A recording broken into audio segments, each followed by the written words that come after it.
Hi and welcome back to Amaroni today, where we're looking at another game from the HABA My Very first game range. Today we're going to be looking at Hanna Honeybee. So who better to speak to than Hanna Honeybee herself? Here she is. Hi Hanna the Honeybee, how lovely to meet you.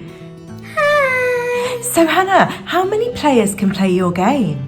1 to 4 players. 1 to 4 players. And what kind of age group are we looking at for Hanna Honeybee, the game? Around 2 plus.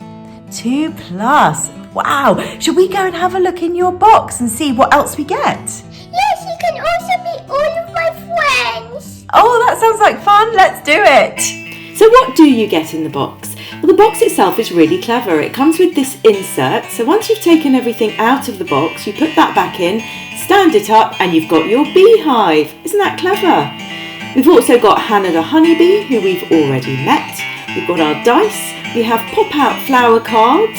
And we have our deposit board, which is our honey pot, where we place our cards throughout the game. And finally, of course, your instructions.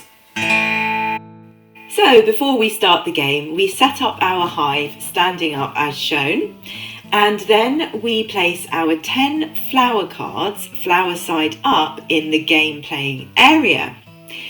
Hanna the Honeybee will sit on the side along with the honey pot, which is also our deposit board and our dice. To start the game, we're going to go in a clockwise motion, and the child who last ate bread and honey will get to start. As I'm the only one here, I'm going to roll the dice. So I roll the dice, and what do I get? I get the wilted flower. Oh no, that's a terrible start.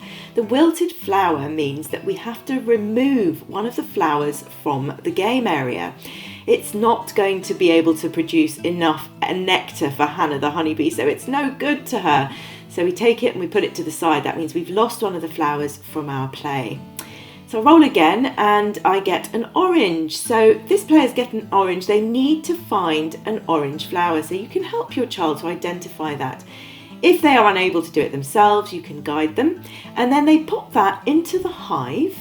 And if it comes out with the honey side up, that means they get to put it on the deposit board.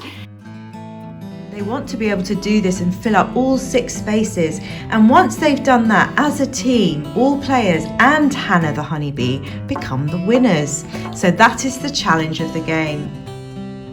In the instructions for Hanna Honeybee, you'll find additional versions of the game which help parents to play these games with their children for longer and maintain the interest of the youngsters.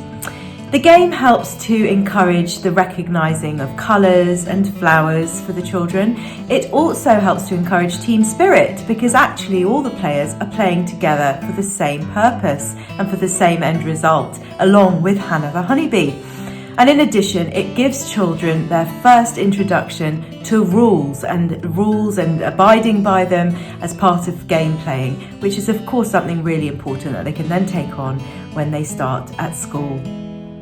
So it's been another exploration into my very first games range with HABA. All of these games are so creative with their own original stories and ideas, and wonderfully illustrated, very vibrant for youngsters, and we hope that you feel the same. Next week we're going to be looking at another HABA game, but this is again from our Terra Kids range, so this is going to be something a little bit different, and we do hope that you will join us. Thanks very much for tuning in, and we'll see you next time.